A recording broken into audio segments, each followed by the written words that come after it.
The premise: various online voices claim they're pulling in serious money, from a few $100s a day to $600,000 a month, through dropshipping via AI-generated Shopify stores. The creator, Mark Tilbury, decides to test whether this is realistic by building a store himself, using only free tools.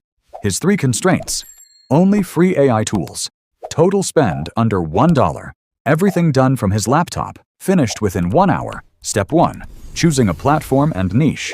He picks a tool called Build Your Store, which promises to build a Shopify store and handle dropshipping so he never touches inventory.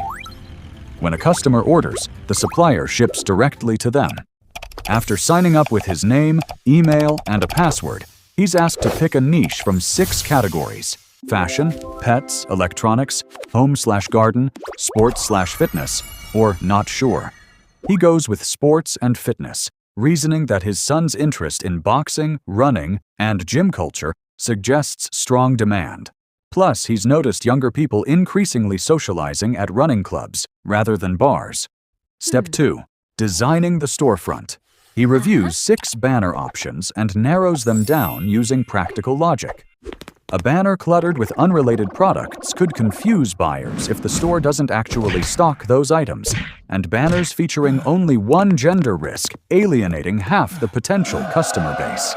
He settles on 2 finalists, a balanced design and one with an eye-catching sunset, noting banners matter because they're a customer's first impression, and they can always be swapped later.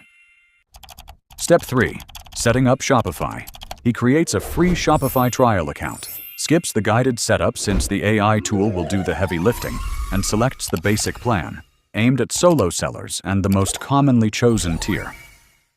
He enters payment info for when the trial ends, but points out this doesn't violate his $1 rule since nothing's actually charged yet. Landing on the Shopify dashboard, he admits it looks complicated, but expects the AI to handle most of it. He then installs the Build Your Store app from within Shopify and clicks to generate the custom store, leaving the AI to build the site in the background while he moves to the next stage.